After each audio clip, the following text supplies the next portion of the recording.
Hey guys, it's been an entire year since my last Stardom Awards video, and this is also the first reoccurring return of a yearly series.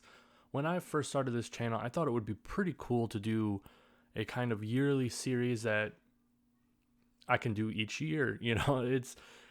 I just find that to be pretty awesome, and it helps show that I've been around for a while.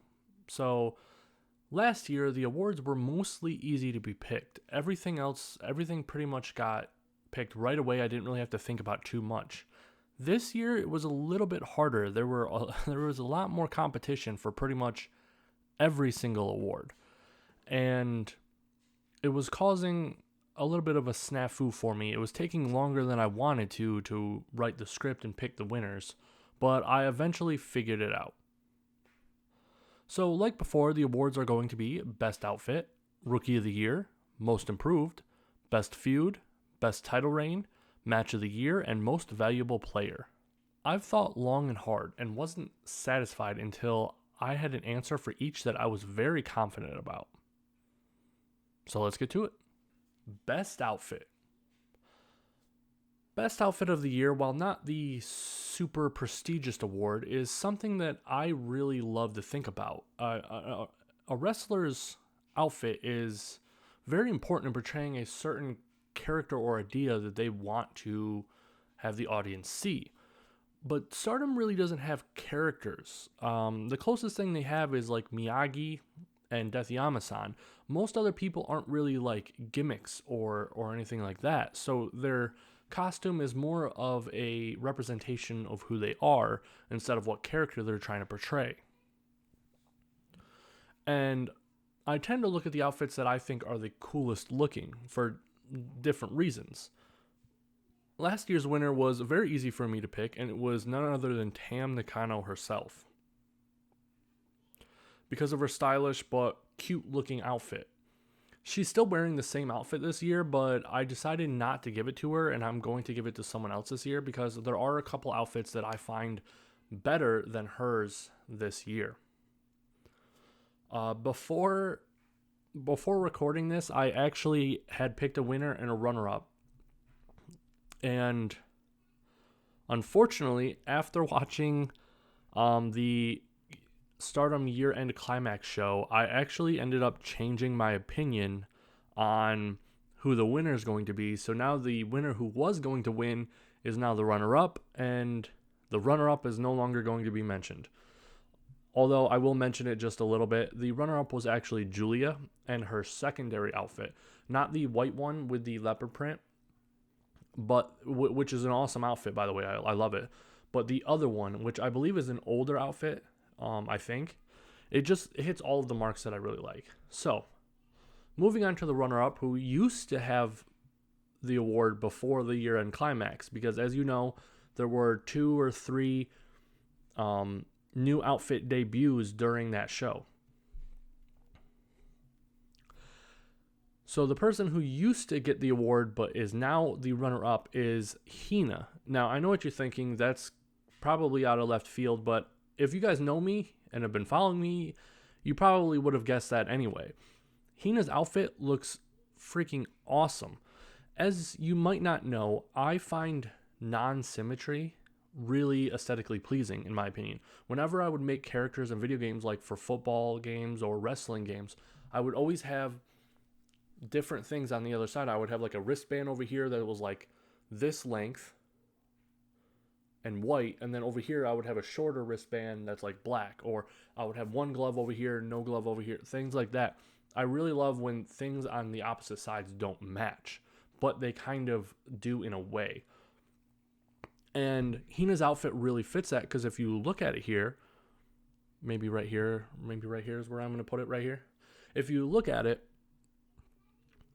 it has her whole right side has like accessories to it, where her left side doesn't. She has that little black strap thing on the top, and then the like the black half skirt on the bottom, and that fits that criteria of the non-symmetry, and that's why I think one of the reasons why it looks so cool. Another reason is the whole look kind of gives a really cool like badass like warrior feel to me, like Mad Max or something like that. With the black harness, and then also the material that she has for the black parts. I don't know like what it is, but there's like bumps on it everywhere, and I find that really cool because it kind of reminds me of studded leather. If any of you have ever played like D&D or anything, and if you've read the manuals and stuff, and you've looked at the pictures for those, it kind of reminds me of studded leather, and that just makes it even cooler. By far, this was my favorite outfit all year. That was the easiest one for me. I was gonna give Hina the outfit from day one since she debuted that new outfit, but someone else just recently debuted an outfit that I am absolutely in love with. It is so awesome. I don't know what picture I'm going to be using here because I don't have a very good picture of it yet. She just debuted it. And the winner of this one, of course, so the winner of the 2019 Best Outfit Award is going to Momo Watanabe for an outfit she debuted literally on the last show of the year. She just got it in. So if you're looking at it here, I don't know what picture I'm going to use, like I said, and by the way, if this sounds unscripted, it's because it is. I decided to change it like right before recording, so sorry if I'm a little scatterbrained. Everything about this outfit is amazing. I felt like up until now, Momo has been trying to find an identity with her outfit, something more her and just like unique, but still within the lines of like Queen's Quest and stuff. And if you notice, there's actually a pretty big pattern within Queen's Quest now. They all have outfits that kind of like go up and then like wrap around the neck here, and then varying degrees of like visibility on the chest area, where you have like Utami who has like nothing showing, and then like Azumi who has like a bunch, just like nothing covering like a diamond area right here. And if you look at Momo's new outfit, it kind of falls in line with a lot of things that other people have. Like her and Azumi both have a knee pad on the right knee pad that says Queen's Quest on it, which I thought was a really cool detail and kind of shows how close they are together. Anyway, going back to talking about Momo's outfits, I've always felt like she was just under hitting the mark on having like a truly good outfit. But this one is amazing, guys. Okay, so if you're looking at it, let's start at the top, work at the bottom.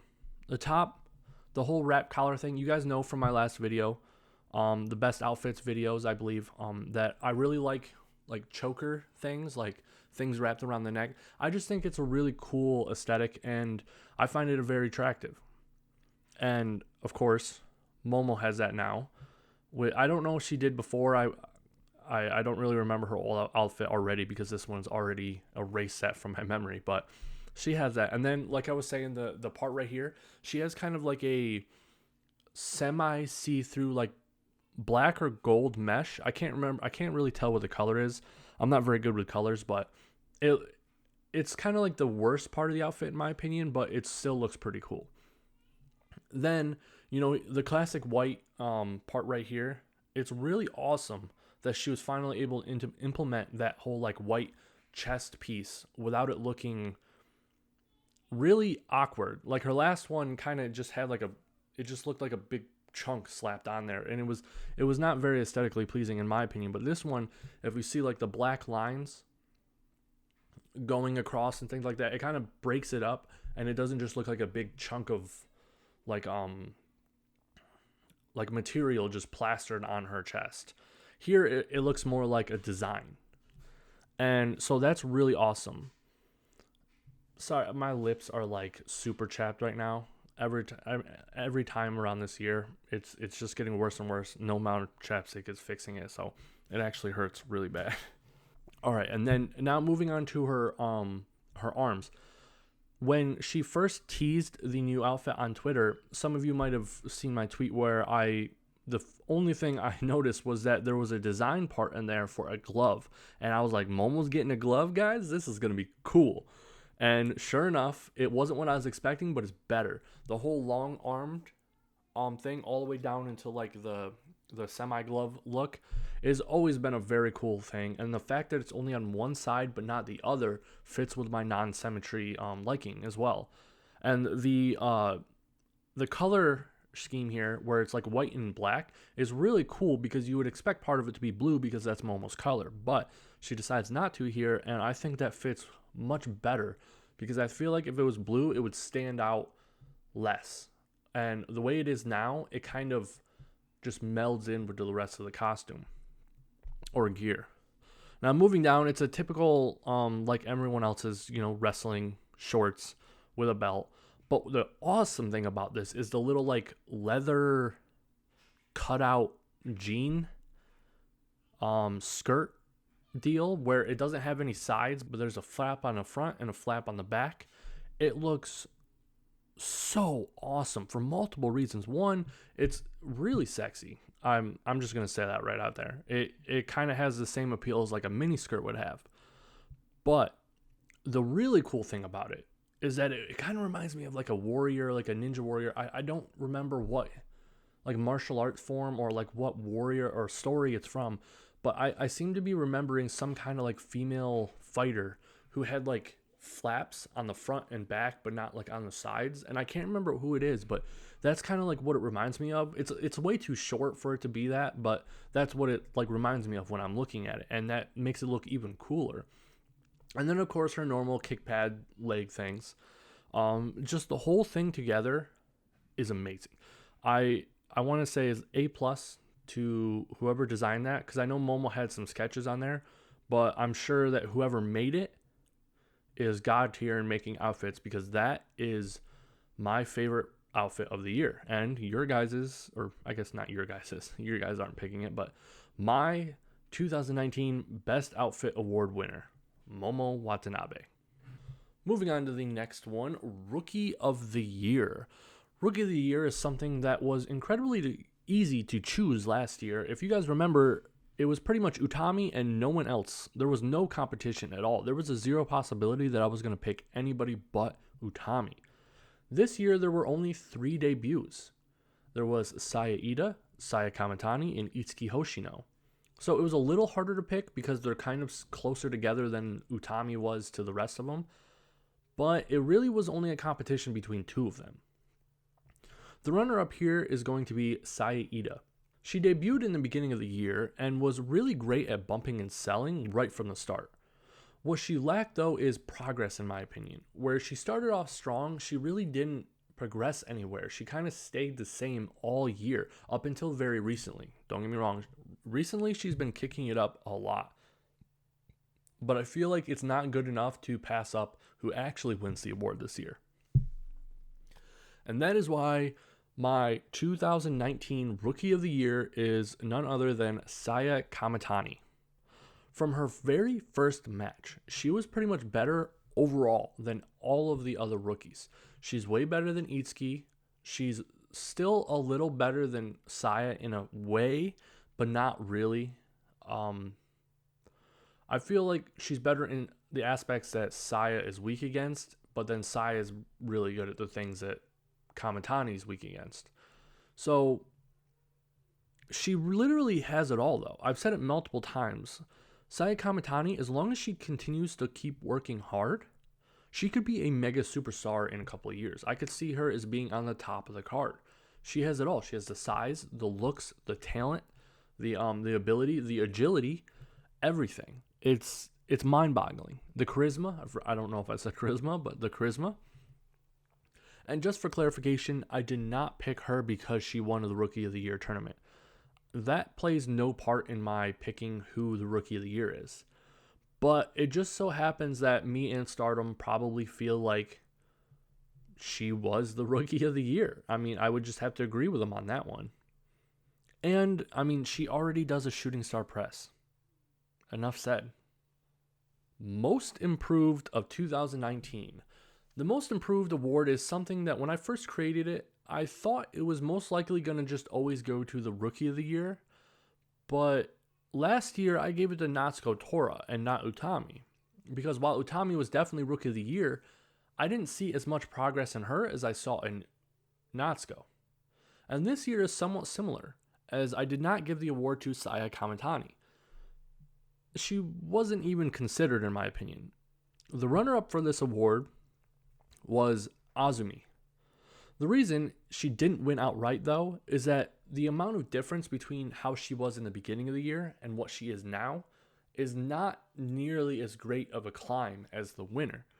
She really, really buffed herself up here, but the winner buffed themselves up even more. They're not as good as Azumi, but considering where they were in the beginning of the year, I feel like they definitely deserve this award.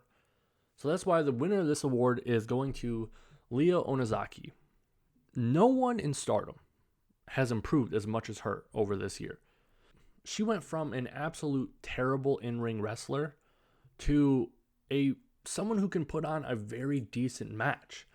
Now, that doesn't sound like high praise, but going from you're dragging down the match every single time to you're actually helping the match a little, that's a huge jump, in my opinion, and more of a jump to be celebrated than what Azumi did. I wish I could give it to both of them, but I'm giving it to Leah Onozaki, and I feel like she truly deserves this award. Best feud / storyline. This award was easy for me to choose. Incredibly easy, actually, and you guys likely already know who the winner of this award is. I have not been shy about talking about my love of this storyline. Last year, I gave the award to Tam Nakano and Natsuko Tora for their semi-mini feud. Their intense rivalry made some from the best moments of the show whenever they interacted. This year's winners are kind of similar in the way. I'm not doing any runner-ups because I feel like there's no other feud or storylines that even come close to this one. This one is just a clear winner. This year's winner is the storyline between Tam Nakano and Arisa Hoshiki.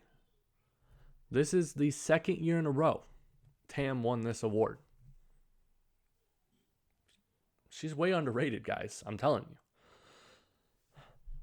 Every show adds a little detail or moment that means something to these two's history. Every interaction had a purpose to further the story.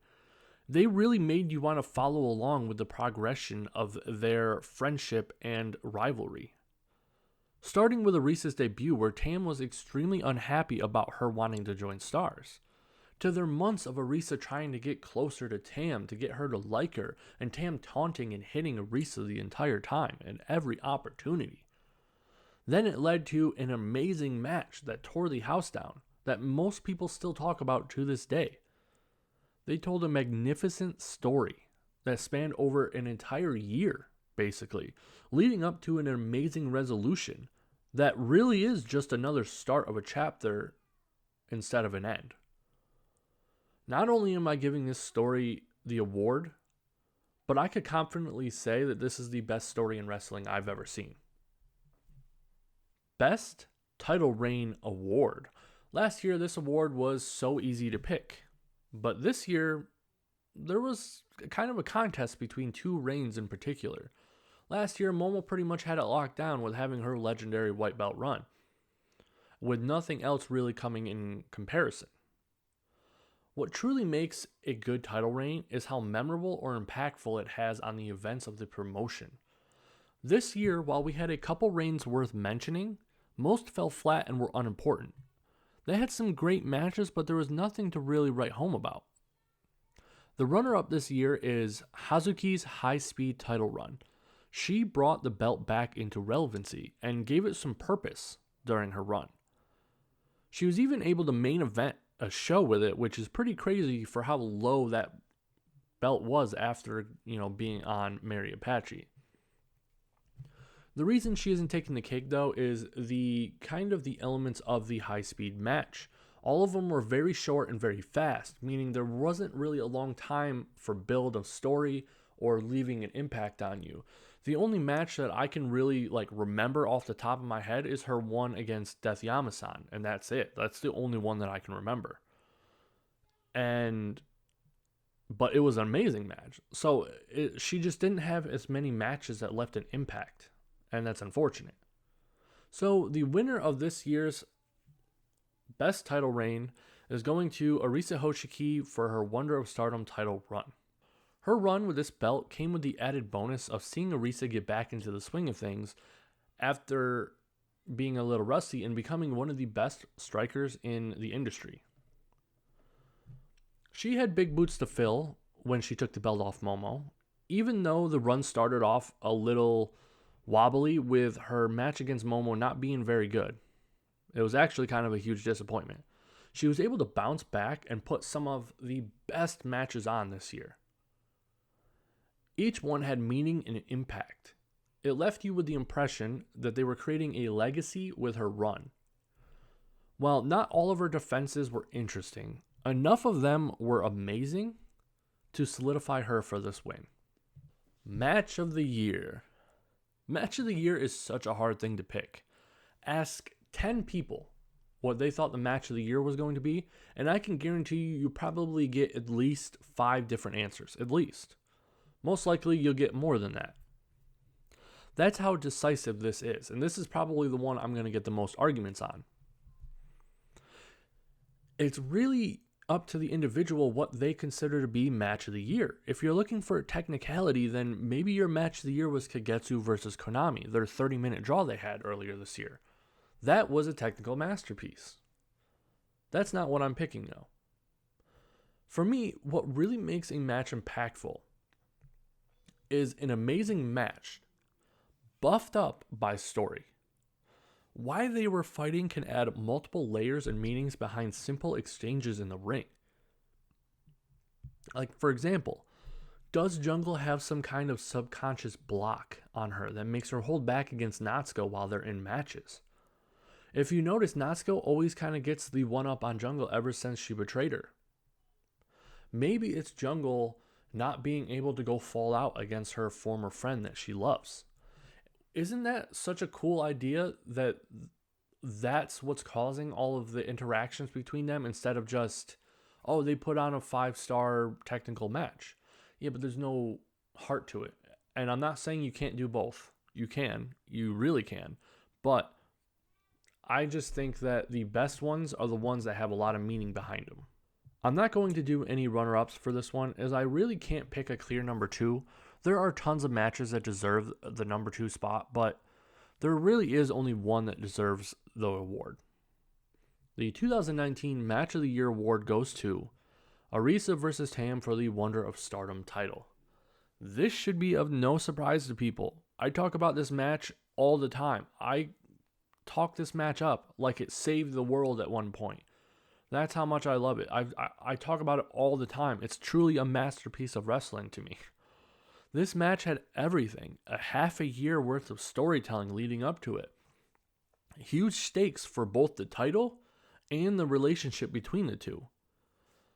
Intense fighting and super stiff hits. Everything about it was perfect. This match isn't just my match of the year, it's my match of ever. It's my favorite match of all time and set the gold standard for a perfect match for me. That's how good it is. And that's why I'm giving it match of the year. Next is MVP. Now, this award is most likely going to get me flamed a lot because the MVP is always a controversial topic. Everyone kind of feels differently about what makes someone an MVP. Is it someone who put on the most high impact matches? Is it someone who is the most charismatic and had the best storylines of the year? Is it just someone who had the most influence for the promotion over the year? This is really up to each person.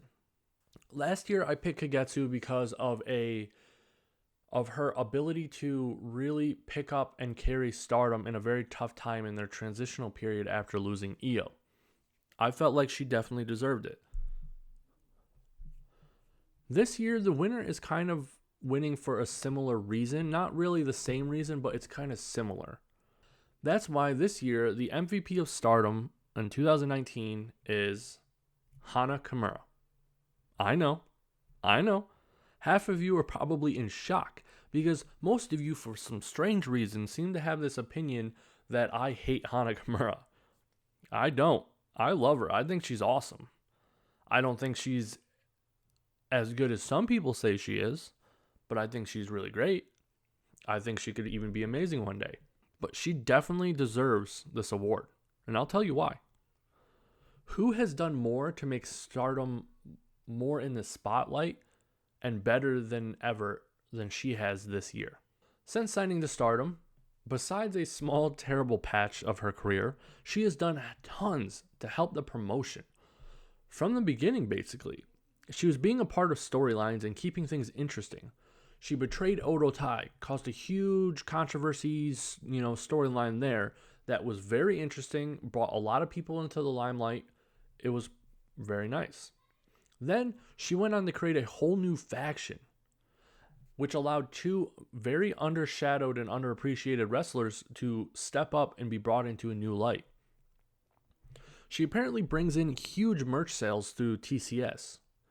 So you can see why she has been very important to Stardom lately.